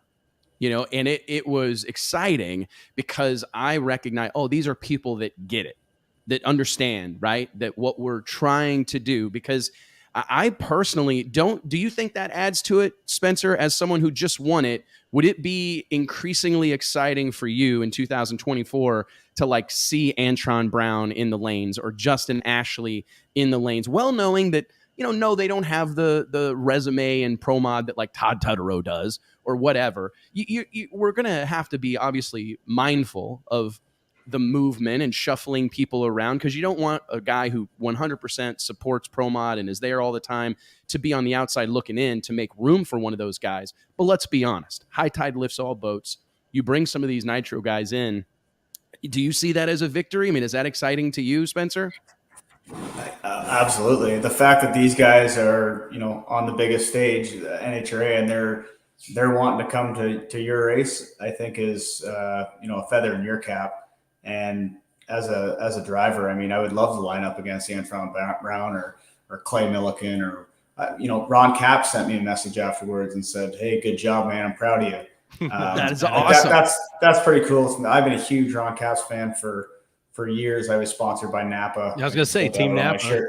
There you go. So I've met Ron several times, and he's just such a class guy. And, I've always looked up to him, and, to get that message from him is awesome. So if I could line up beside him in a pro mod, he sat in my pro mod car and he's like, "Man, I don't know what all these switches are for." That's what all those fuel guys say when they get in these door cars. They're like, "What the hell is going on in this thing?"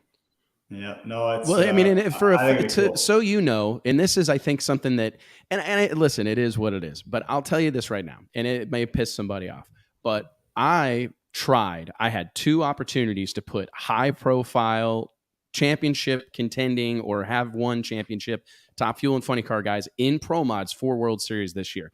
I had deals put together, whatever. I could have made it happen. And they both chickened out. And they told me, I don't want to race one of those cars. Now, these are guys who routinely run 330, right? Literally said, "No way. I'm just not at that race, not on that stage." Well, so exactly. I think some of that, or I mean, depends who you ask, like what percentage makes that up. But being on that stage and rolling out there for your first time in a pro mod with your name on the line and your reputation in front of that's what I was going to say, like hurting your own reputation. So it's like, I think that's a huge difference between jumping in a test session and making a few laps versus rolling out. And it'll be interesting to kind of keep your ear to the ground to who's making laps in cars leading up to this, because I think you may see some guys sort of maybe testing the waters to get themselves ready so that they're more prepared when maybe World Series of Pro Mod 2024 rolls around. Well, I'm not taking anything away from the fuel guys, but I can attest a Pro Mod is way harder to drive than a fuel car. I've never drove a funny car, but I drove a dragster a week before the World Series race and went 380 at 323, and the Pro Mod still grabs your attention. Don't get me wrong, the fuel car's fast. Like when that clutch locks up, it's wild, but these Pro Mods are a handful, man. Like they're so unpredictable, and I'm sure there's lots of these fuel guys that would get their eyes open if they jumped in one. I think we're going to find out, dude. Is saying, hell no, don't invite those guys. And I get his point, and I think that you have people on that side of the fence, but from the other side of the fence, granted, we don't want a field full of guys that are in here, exhibitioning. We want it to be like an all-star race. We want it to be the best of the best drivers in the whole sport, in everything. And I had to have that conversation with Richard Freeman. Yeah, we're just running pro mods, but these are the best drivers. I told Richard Freeman, we were just talking about the race and whatnot and what happens next, blah, blah, blah, blah. And I said, well, what you need to focus, not to tell you what to do, but you need to get Erica a pro mod car, because if in my estimate, like that's what, if she wants to be, like if you want her in this conversation, she needs to be racing pro mod. Like we need her, because that's what our sport, this is done, such Wes. Done. Yeah, done. Already called Rick. But do you think Erica would get back in a pro mod? No, it's a done deal. He already ordered one. Okay, like it's a done deal. He's got a screw blower car coming from Rick Jones. I guess time heals all wounds, because after that big fire, rightfully so, she said she's never touching one of those things. But I think that here's another thing that I'm completely comfortable talking about. There's a huge difference between running 205 in the eighth mile and 255 in the quarter mile in a turbo car with all that boost. I mean, it's just a whole that, and that's why, because we talked about this internally, but there's this thing that happens where everybody kind of runs to take a side, right? Like, oh, I'm over here with the quarter mile guys, or I'm over here with the radial guys, or I'm over here with the PDRA, or I'm over here with the mid. We're trying to like operate above that pettiness, you know what I mean? Because we want it all to be successful. We want it all. We will support it all, and we have for 20 years. We have proven that with our actions. Talk is cheap when it comes to that stuff, but there is a realization on my end that, dude, like that's why NHRA Pro Mods is still special and is still unique in its own way, no matter what ebbs and flows it has had.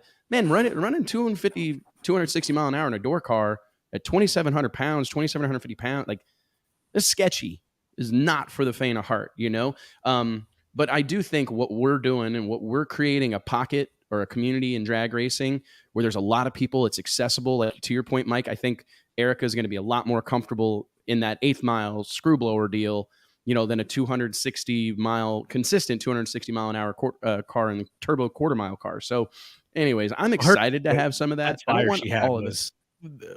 It's such an isolated deal, a freak deal that we haven't seen something like that in a long time.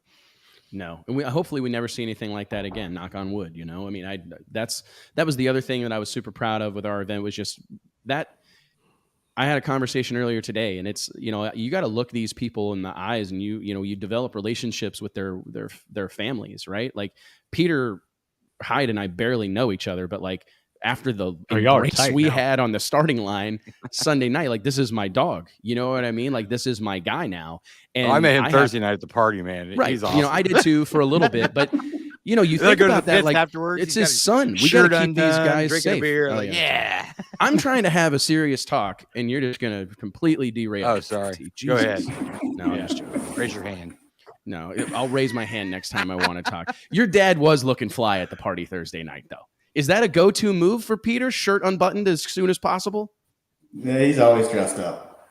Dressed up. But they call that the Canadian tuxedo. Have you not heard this? Yeah. Oh, really? Just the shirt comes unbuttoned and That. What is a Canadian tuxedo? It's all denim. All jeans. All jeans. That's right. Yeah, all denim. denim. Dude, that's a hot look right now. All Everybody's denim. rocking all denim. Yeah. They all want to be Canadian. I just Googled it. Oh, dude, there's like pages upon pages of that. Oh, this is like the Kanye look. Okay. Yeah. Hey, man, if Kanye's doing it, it's cool. I forgot what it was. I just heard that term. Yeah. So, all right. Well, hey, Spencer, thank you so much, dude. We'll let you go. Appreciate you being a part of this. You guys want to talk briefly Gainesville or call it a day? Let's do this real quick. Let's stay on here, Spencer. Don't leave. Yeah. Here's my thing. My last thing we'll talk about. We got to stop talking. Dude, ProMod stole the show at Gainesville too. Check out this burn down. And JT, turn the volume down a little bit on this thing. So here, I got the volume. I got it. Okay. Don't touch any buttons, please. We've got ourselves a burn down. Oh, baby. They're taking their time. I love it. Manny Bajinga's first career round. What a I think this was the highlight of the whole weekend, in my opinion. First career round against the defending champ, right? On the clock. Yep. Coming out of nowhere. Almost 3 minutes. Spencer, have you ever been in a staging duel like this?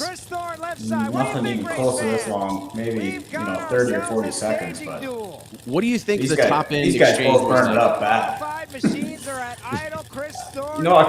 According to Manny, they said he said that everything was good. They got out and gave each other a hug and that was cool. But which combination do you think has the advantage in a staging duel like this? I'm gonna call it a staging duel. It's not a burn down. Here we go. We're gonna get the starter. I'll go to my grave with that. Which, as far as fuel consumption, heat building in the motor, and torque converter, which combination do you think can last the longest in one of these? Nitrous car for sure, but I mean, these are both ProCharger cars, so they're pushing each other here. So look at the crowd going crazy. I mean, it's like if you're across from one of these guys in a screw blower compared to the ProCharger, how does that differ? Yeah, I'd run out of fuel in 3 minutes. That's what I was thinking. You're over there chugging fuel. Yeah. How much fuel do they have? Right? How much This was a moment, right? I mean, and I love seeing ProMods race in front of that crowd, and I loved seeing the crowd get into it the way that they did, because I was struggling with that. I was trying to get, many times during World Series of ProMod, I'm like, stand up, like on your feet, but this is like happened organically, right? Such a cool moment. And a good race, too. Here we go. Joe Costello and Jason Galvin on the call here. Great job. Yeah, they did a great job. They did awesome. And Chris Thorne going number 3 right after that. It's pretty cool. Yeah, Jason did a great job, and he killed it at World Series too. Tucci and Jason, our PA, like our announcing team, Al Tucci, Jason Galvin, Joe Costello, crushed it. Couldn't have been happier with that, man. Dude, that was wild though, right? That was pretty wild. That was pretty wild. I'm anxious to see how that was a great ProMod shakes out. Justin Bond, JR Gray did great, right? I mean, oh yeah, man. Yeah, number one, number one. Yep, first time. No, it's very exciting. Do you have interest in the quarter mile ProMod stuff, Spencer? Yeah, no. Yeah, I mean, I was actually planning to run NHRA in 2020. We came down to your race at the Dorflamer Nationals in Orlando with a brand new combination. We kind of sucked. We blew up a motor early and we're pretty conservative after that. But we were at Gainesville. I was getting the car teched in, and Josh Peterson ran out of the pits, and I'm like, "Hey, man, where are you going? Like, you're not done." He's like, I gotta go. And then all of a sudden it was like, yeah, you guys are all going home. Yeah, the world is ending. Isn't it crazy that was 3 years ago? Like this week? I know. It's wild. It's wild. So I had a quarter mile setup. I mean, we were running a roots blown deal with an Albilla supercharger, and I was planning to run 4 or 5 NHRA races, and then the world ended and everything was 8th mile up here, and we just kind of switched, and I kind of fell in love with the 8th mile stuff actually. And but I'm not saying I'm not going to go quarter mile racing. I mean, I'd love to win an NHRA. That's I don't know if anything is going to top the World Series of ProMod. Nope. But the U.S. Nationals, dude, you peaked early, man. Yeah, no kidding, bro. Yeah, the U.S. Nationals would be in ProMod would be pretty badass. Too, I know how clear second. I know how to get you to win that. Yeah, I mean, yeah, yep. JT's got. I got to take your word for it now. Yeah. Well, you've partied with me before. That's why JR only runnered up. If you'd have been there, JT, I know you'd have got that win this past weekend. Yeah, that's why I got this shirt. Was Indy. Oh yeah, drinking with Mike Thielen. Yeah, I did a little shirt swap. Jersey swap. Yep, right there in the lobby at the bar. The girl behind the counter didn't know what to think, and since he stole my Drag Illustrated shirt, he hooked us up with some gear. Oh yeah, he did. Just up with it some was great to see Mike and swag. Yeah. Great guy. And our buddy Sean Willis, I don't know if he's listening, hit me up earlier today, was there with Mike Thielen and his crew, and he said he got a beer from JT's cooler. That was the highlight of his World Series of Pro Mod experience, was to get a beer from the legendary. I think JT he hit cooler. me up and he's like, "Man, I was gonna see if you want to have a beer last night at the party, but you guys were busy." And I said, "Well, I got beer in my cooler." It's like 10:30 or 11 in the morning. Let's go have one. Dude, you're such a bad influence. It's like you know we're working, we're doing our events 11:30. Yeah, you probably weren't there yet, Mike. Want a beer? You got a beer in my cooler. Well, you got to make it fun, right? I mean, you can have, man, that's what we've been preaching for an hour and 40 minutes. Is got to make it fun. You got to have a good time. Spencer, we're going to let you go, dude. Thank you so much for everything. And I'll be seeing you soon. Okay. Let's stay in touch. All right, guys. I don't know. We covered most everything that we wanted to talk about. I know there's all sorts of like nitro things and other things. Is there anything else? Was there anybody that you hit on wanted next to take week a fight with, or what do you want to do? Nobody? Okay, no, we're good. We're good. Oh man. Oh, no, it's we're not trying to pick fights right now. No, we definitely don't want to do that. Why would we? I mean, heck, man, that's all. Life is good. Life is really good. Real quick, I want to remind everybody we blew through our show today, but for real, huge shout out to all of our sponsors. Happy birthday to Tommy Cunningham, getting ready to turn, I think, 39. Very exciting. Him and I both eternally 39 years old. Huge shout out to Stroud Safety. I have to say, he stopped me. Tommy stopped me in the staging lanes. He's like, "JT, don't take this the wrong way, but this man, never starts good. When I saw a picture of your daughter, she's really beautiful, and it's just some of those times you picture someone in your head and what their kids would look like, and you're going, how did that come Tommy, from we that? all think that. We've all thought that. Like, we've all had that thought. Don't feel I bad. cracked up. I was like, oh, yeah, thanks, man. Dude. Man, Tommy and Anita Cunningham, Mama Sue, Larry, Timmy, everybody involved with that deal are the salt of the earth. And yeah, man, they just showed up in the toter home and just dove in and started helping. I'm like, well, how did you guys get roped in this? Oh, we told Wes that we'd lend a hand. And he sent us on over, and I'm like, last time they ever do that. Yeah, we needed help, man. There was like, I was looking at all this stuff, and I'm like, okay, we've got all this stuff to like put in bags and figure out. You don't think of that stuff when you're doing a race like that. You don't think, hey, man, it's probably going to take 3 or 4 hours here just unwrapping these lanyards.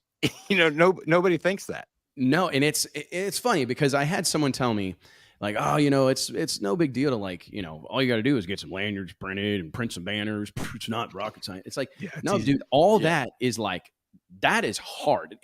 First and foremost, to spend the money, right? Like, that's the thing is it's easy to talk about it, but like, man, it is expensive, but all that stuff has to be done. I told someone the other day that signage, TV, oh my God, the signage, these things, like for me, the CBS show costs a lot of money, but it's like, it's as necessary as prepping the track. Agree? Yes. Like, I literally agree. I mean, it was gut wrenching to see all that signage get torn up on Friday with the windstorm, with knowing how good the place looked on Thursday, all the money we had spent, effort, JB and Tom, man, these guys worked so hard to get all that stuff up and then had to take it all down, assess the damage and get it back up there. And they had the place looking great for the weekend as well. Someone drove through the fence. We're still looking for you. We'll find out. We will. It'll come out eventually. It'll come out eventually. Someone smoked the fence in front of the grandstands with a golf cart overnight on Saturday. So that was super cool. I thought maybe it was our drink hard racing friends, but nah. I was worried it was you. Whenever my phone rang early Sunday morning, it was JB, of course, who's the resident deliverer of bad news to Wes. Right. So it's so funny. My phone rings early and I know JB's calling it like 6:30 in the morning, whatever. Something's wrong. So he's like, Wes, someone drove through like all the fence here in front of the grandstands and we're going to fix it, but it's like, it's destroyed.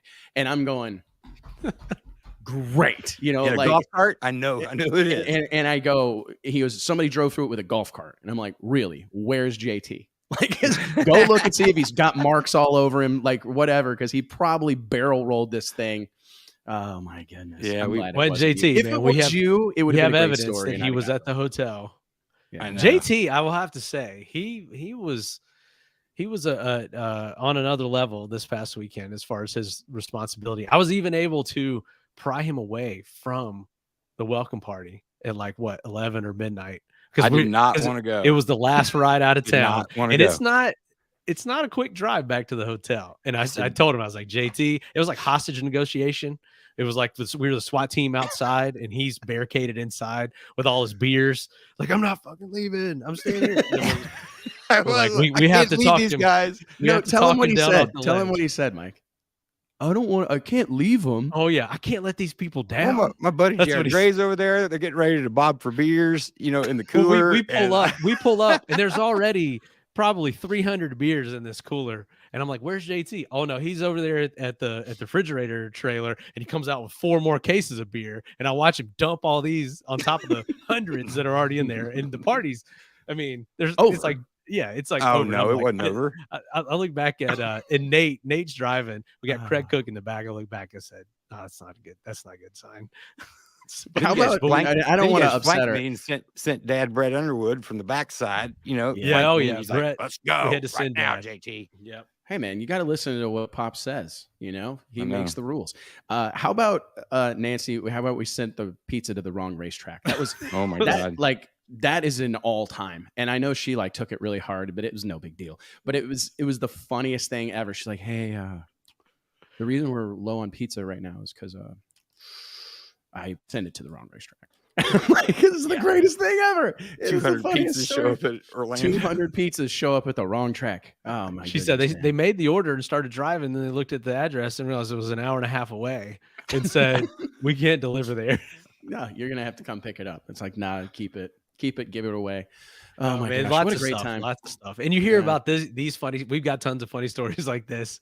But these guys, like these winners that won the race, were also battling these things that you don't hear about, you don't know about. Every little team there, every team has their own little war going on with all their equipment and everything, and trying to put on, the best show possible in our case, and to race as best as possible in their case. Fletcher threw my Kansas City Chiefs hat at the party. Oh yeah. Fletcher acted like he was going to charge me $15,000 for an autograph for my son, and I'm like, Fletcher, that's pretty good rate, man. He goes, that's my rate, and I'm like, well, I ain't paying it. You should have went back and got some of that fake money, just thrown it in his face. His girl was like, hey, be nice. I'm like, no man, it's fine. Don't worry about it. Don't sign it. No big deal. And but no, he signed like 60 things for Max. Max's whole class has all of his boys have signed World Series of Pro Mod lanyards that say Fletcher Cox signed. Oh, I've got tons of friends that are big Eagles fans and Fletcher fans.